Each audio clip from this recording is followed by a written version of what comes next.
mēs runāsim par to, ko tad mēs īsti vēlamies digitalizēt, tātad būtiskos aspektus, katram savus, ko mēs gribam redzēt, ko mums vajag, lai mēs varētu digitalizēties.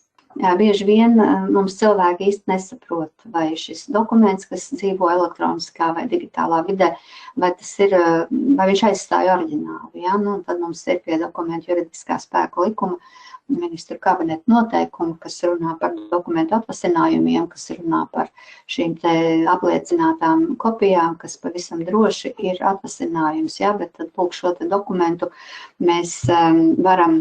Nu tad par grāmatvedības programmām, ko mēs varam parunāt par tām.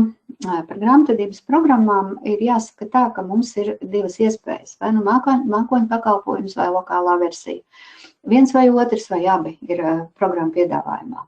Vide, kurā dzīvojam šodien un kurā dzīvosim nākotnē, es jau mazliet ieskicēju, un to noteikti visi zina, un es šo slaidu nelasīšu.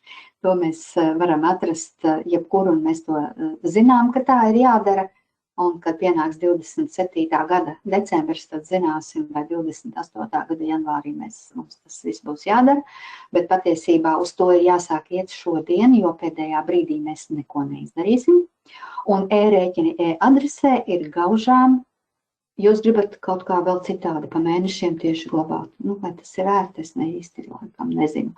Man ir pa gadiem, ja, un tā tad man ir šādi, arī attēls paņemts un palielinās, tāpēc izplūdzi. Tātad ir šādi dokumentu arhīvi, es neesmu paņēmusi jaunāko, kur ir arī 26. gads, bet tam jau nav nozīmes. Tātad mums ir šie pa gadiem dokumentu arhīvi, kuros savukārt ir sagrupēti šie dokumenti chronoloģiski, sistemātiski, par darījumiem, par dokumentu grupām. Grāmatvedim labāks pašrocīgais, dzīvē labāks e-paraksts. Labi, es te prātoju. Tātad ar pašrocīgo parakstu ir kā? Nu, mums vajag parakstīt fizisku dokumentu, vai ne? Tātad viņam jābūt ir uz galda.